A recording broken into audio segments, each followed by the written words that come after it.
Hello, welcome to episode 6 of Practicing in Pyjamas.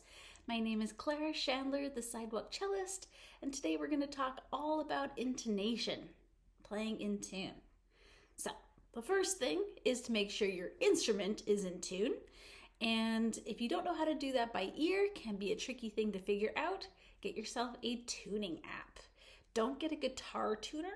Get a chromatic tuner. Chromatic tuner is something that will tell you whatever pitch you're playing is either flat or sharp, as opposed to a guitar tuner, which might just try to pull you to the nearest guitar string, which is not so helpful. This one that I downloaded is the Tuner Lite for iPhone. Yes, I'm still in an iPhone 6. What's the big deal? And then you can turn that on and it will give you a little thing and it'll say, oh, am I flat or am I sharp? So let me hold this in my left hand.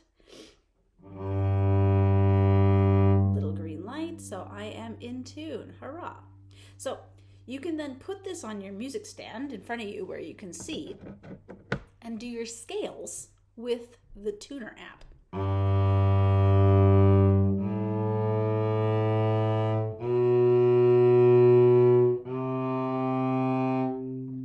Tell you if you're a little bit flat, in tune, or a little bit sharp, which is very helpful. You can set this particular app, you can set its sensitivity. So if you're a beginner, be kind on yourself and maybe set it to medium. If you're a little bit more advanced or professional, you can set it to very sensitive. So that would be the first place that I would start, doing scales with a tuning app. And then you might be bold and play your songs, your pieces with a tuning app. And in order to make that kind of practicing effective, you have to play it slowly enough for each note to register. So let's say I'm going to play the Bach Prelude in G major. Start with G, make sure that note's in tune. Actually, my D string's a little flat.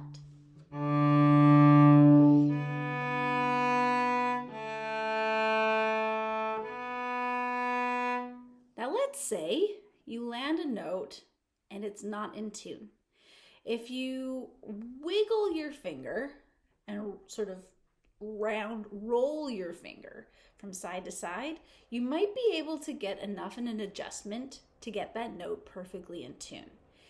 If you're way off, like you're supposed to be playing a B and the tuner says B flat or C, then you're going to need to slide your finger around.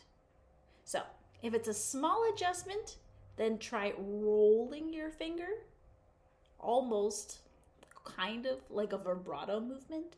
And if you're way off, that's when you need to slide, or maybe even just take a visual check and make sure your fingers are on your stickers or tapes, if you're still using those sorts of things, on your cello or on your violin. So going super, super, super slow and playing very carefully is the recipe for getting better intonation.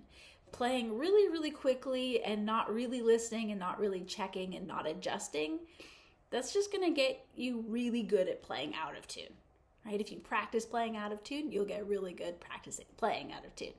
And if you practice super, super dead slowly in tune, and then you at least get that as your foundation, you can gradually build up your speed from there and then be able to play in tune and also at the tempo that you want to play. We'll talk more about building up tempos and working up tempos in a future episode, but for today we're just talking about intonation.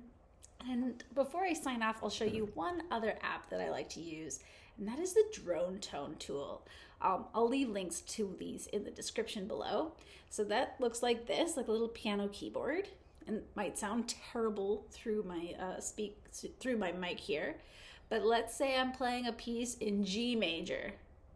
I put on a G drone, and maybe I put that in my headphones just with one ear, and I have that drone going.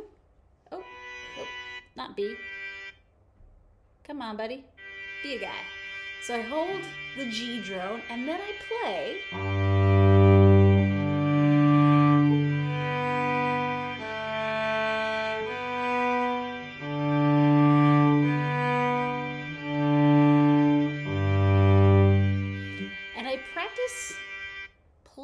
with the drone, comparing each note to that drone. So seeing if I can get every single harmony to be in tune with the drone. Now, some harmonies are going to be easier than others. Perfect fifths and octaves, sixths and thirds are probably going to come together fairly reasonably. Fourths are notoriously tricky. Seconds and sevenths, of course, are the hardest to tune because they sound quite crunchy even when they're right. They don't really click into place. So that can be something for you to explore and experiment with. And just remember that any time that you spend at your instrument is helpful in some way. So whatever kinds of practicing help keep you motivated, that's a good bet for you. So these sorts of really intense, slow, mindful, intentional intonation practices are really great for those high energy days where your brain is fully charged, you're fully caffeinated, you're well slept, you don't have a million things on your mind. And maybe the days where you're kind of exhausted are maybe not the days to beat yourself up about not having perfect intonation, because it is very hard. So yeah, let me know in the comments if you have any questions or requests for future episodes. Thank you so much for tuning in. Have a great day.